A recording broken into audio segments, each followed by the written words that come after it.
नमस्कार दोस्तों, मैं एक बार फिर हाजिर हूँ एक और वीडियो के साथ। महाभारत को पंचम वेद कहा गया है। यह ग्रंथ हमारे देश के मन प्राण में बसा हुआ है। यह भारत की राष्ट्रीय गाथा है। इस ग्रंथ में तत्कालीन भारत का समग्र इतिहास वर्णित है। अपने आदर्श स्त्री पुरुषों के चरित्र से हमारे देश के जन जीवन को यह प्रभावित कर रहा है। इसमें सैकड़ों पात्रों, स्थानों, घटनाओं तथा विडंबनाओं का वर्णन है। महाभारत में कई घटना, संबंध और ज्ञान विज्ञान के रहस्य छिपे हुए हैं। महाभारत का हर पात्र जीवंत है, चाहे वह कौरव, पांडव, कर्ण और कृष्ण हो या दृष्टिदुम्न, शल्य, शिखंडी और कृपाचार्य हो। महाभारत सिर्फ योद्धाओं की गाथाओं तक सीमित नहीं है। महाभारत से जुड़े शाप, वचन और आशीर्वाद में भी रहस्य छिपे हुए हैं। दरअसल महाभारत की कहानी युद्ध के बाद समाप्त नहीं होती। असल में महाभारत की कहानी तो युद्ध के बाद शुरू होती है। आज तक अश्वत्थामा जीवित क्यों है, क्यों यदुवंशियों के नाश का शाप दिया गया और क्यों धर्म चल पड़ा कलयुग की ओर। महाभारत का रहस्य अभी सुलझना बाकी है। तो आज हम आपको महाभारत युद्ध और उससे जुड़े 10 रहस्यों के बारे में बताने जा रहे हैं। बने रहिए हमारे वीडियो के अंत तक और हमारे चैनल को सब्सक्राइब कीजिए। तो चलिए वीडियो को शुरू करते हैं। पहला है 18 का रहस्य। कहते हैं कि महाभारत युद्ध में 18 संख्या का बहुत महत्व है। महाभारत की पुस्तक में 18 अध्याय हैं। कृष्ण ने कुल 18 दिन तक अर्जुन को ज्ञान दिया। 18 दिन तक ही युद्ध चला। गीता में भी 18 अध्याय हैं। कौरवों और पांडवों की सेना भी कुल 18 अक्षौहिणी सेना थी, जिनमें से कौरवों की 11 और पांडवों की 7 अक्षौहिणी सेना थी। इस युद्ध के प्रमुख सूत्रधार भी 18 थे। इस युद्ध में कुल 18 योद्धा ही जीवित बचे थे। सवाल यह उठता है कि सब कुछ 18 की संख्या में ही क्यों होता गया? क्या यह संयोग है या इसमें कोई रहस्य छिपा हुआ है? क्या आज भी जीवित है अश्वत्थामा? विज्ञान यह नहीं मानता कि कोई व्यक्ति हजारों वर्षों तक जीवित रह सकता है। ज्यादा से ज्यादा 150 वर्षों तक जीवित रहा जा सकता है, वह भी इस शर्त पर कि आबो हवा और खान पान अच्छा हो। तब ऐसे में कैसे माना जा सकता है कि अश्वत्थामा जीवित होंगे? क्यों जीवित है अश्वत्थामा? आइए हम आपको बताते हैं। महाभारत के युद्ध में अश्वत्थामा ने ब्रह्मास्त्र छोड़ दिया, जिसके चलते लाखों लोग मारे गए। अश्वत्थामा की इस कृत्य से कृष्ण क्रोधित हो गए और उन्होंने अश्वत्थामा को श्राप दिया कि तू इतने बधों का पाप ढोता हुआ 3000 वर्ष तक निर्जन स्थानों में भटकेगा। तेरे शरीर से सदैव रक्त की दुर्गंध आएगी, तू अनेक रोगों से पीड़ित रहेगा। व्यास ने श्री कृष्ण के वचनों का अनुमोदन किया है। कहते हैं कि अश्वत्थामा इस शाप के बाद रेगिस्तानी इलाके में चला गया और वहां रहने लगा। कुछ लोग मानते हैं कि वह अरब चला गया। उत्तर प्रदेश में प्रचलित मान्यता के अनुसार अरब में उसने कृष्ण और पांडवों के धर्म को नष्ट करने की प्रतिज्ञा ली। महाभारत काल में विमान और परमाणु अस्त्र थे। मोहनजोदड़ो में कुछ ऐसे कंकाल मिले थे जिसमें रेडिएशन का असर था। महाभारत के सौप्तिक पर्व के अध्याय 13 से 15 तक ब्रह्मास्त्र के परिणाम दिए गए हैं। हिंदू इतिहासकार के जानकारों के मुताबिक 3 नवंबर 5561 ईसा पूर्व छोड़ा हुआ ब्रह्मास्त्र परमाणु बम ही था। महाभारत में इसका वर्णन इस प्रकार मिलता है। ब्रह्मास्त्र छोड़े जाने के बाद भयंकर वायु जोरदार तमाचे मारने लगी। सहस्त्र अवधि उल्का आकाश से गिरने लगे। भूत मात्रा को भयंकर महाभय उत्पन्न हो गया। पर्वत, अरण्य, वृक्षों के साथ पृथ्वी हिल सी गई। तो अब यह सवाल उठता है कि क्या सचमुच ही हमारी आज की टेक्नोलॉजी से कहीं ज्यादा उन्नत थी महाभारत काल की टेक्नोलॉजी? कौरवों का जन्म एक रहस्य। कौरवों को कौन नहीं जानता। धृतराष्ट्र और गांधारी के 99 पुत्र और एक पुत्री थी, जिन्हें कौरव कहा जाता है। कुरुवंश के होने के कारण ये कौरव कहलाए।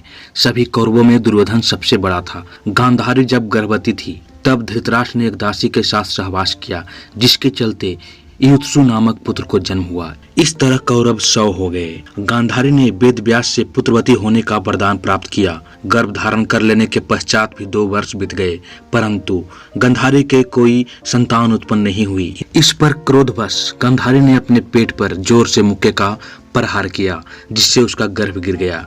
वेद व्यास ने इस घटना को तत्काल ही जान लिया। वे गांधारी के पास आकर बोले, हे गांधारी, तूने बहुत गलत किया।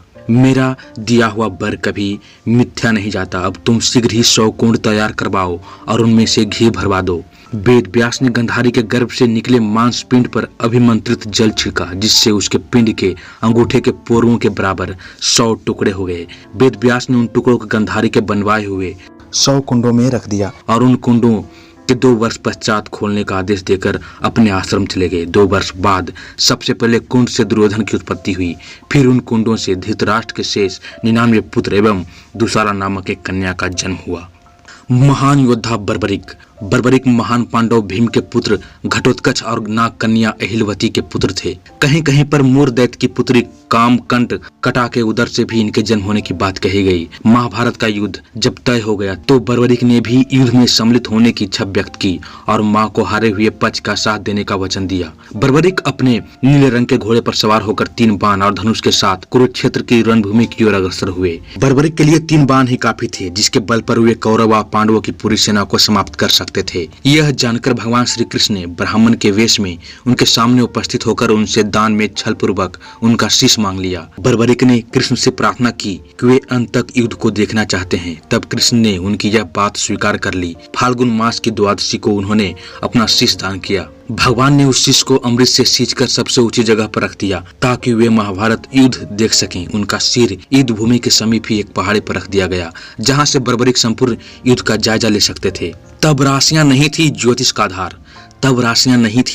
का आधार। महाभारत के दौर में राशियां नहीं हुआ करती थी। ज्योतिष 27 नक्षत्रों पर आधारित था, न कि 12 राशियों पर। नक्षत्रों में पहले स्थान पर रोहिणी था, न कि अश्विनी। जैसे जैसे समय गुजरा विभिन्न सभ्यताओं ने ज्योतिष में प्रयोग किए और चंद्रमा और सूर्य के आधार पर राशियां बनाई और लोगों का भविष्य बताना शुरू किया। जबकि वेद और महाभारत में इस तरह की विद्या का कोई उल्लेख नहीं मिलता जिससे कि यह पता चले कि ग्रह नक्षत्र व्यक्ति के जीवन को प्रभावित करते हैं। विदेशी भी शामिल हुए थे लड़ाई में। महाभारत के युद्ध में विदेशी भी शामिल हुए थे। एक ओर जहां यमन देश की सेना ने युद्ध में भाग लिया था, वहीं दूसरी ओर ग्रीक, रोमन, अमेरिका, मैसिडोनियन आदि योद्धाओं की लड़ाई में शामिल होने का प्रसंग आता है। इस तरह यह माना जा सकता है कि महाभारत विश्व का प्रथम विश्व युद्ध था। 28वें वेद व्यास ने लिखी महाभारत। ज्यादातर लोग यह मानते हैं कि महाभारत को वेद व्यास ने लिखा, लेकिन यह अधूरा सच है। वेद व्यास कोई नाम नहीं बल्कि एक उपाधि थी जो वेदों का ज्ञान रखने वाले लोगों को दी जाती थी। कृष्ण द्वैप आयन से पहले 27 वेद व्यास हो चुके थे, जबकि वे खुद 28वें वेद व्यास थे। उनका नाम कृष्ण द्वैप आयन इसलिए रखा गया क्योंकि उनका रंग सांवला था। दुशासन के पुत्र ने मारा अभिमन्यु को। लोग यह जानते हैं कि अभिमन्यु की हत्या चक्रव्यूह में 7 महारथियों द्वारा की गई, लेकिन इन 7 महारथियों ने मिलकर अभिमन्यु की हत्या कर दी थी। यह बिल्कुल सच नहीं है। महाभारत के मुताबिक अभिमन्यु ने बहादुरी से लड़ते हुए चक्रव्यूह में मौजूद 7 में से एक महारथी दुर्योधन के बेटे को मार गिराया। इससे नाराज होकर दुशासन के बेटे ने अभिमन्यु की हत्या कर दी। 3 चरणों में लिखी गई महाभारत। वेद व्यास की महाभारत को बेशक मौलिक माना जाता है, लेकिन वह 3 चरणों में लिखा गया। पहले चरण में 8800 श्लोक, दूसरे चरण में 24,000 और तीसरे चरण में 1,00,000 श्लोक लिखे गए। तो ये थी हमारी आज की वीडियो, जिसमें हमने आपको महाभारत से जुड़े 10 रहस्यों के बारे में बताया। कैसा लगा हमारा ये वीडियो हमें कमेंट बॉक्स में लिखिएगा जरूर। मिलते हैं अगले वीडियो में, तब तक के लिए जय श्री कृष्ण, जय हिंद।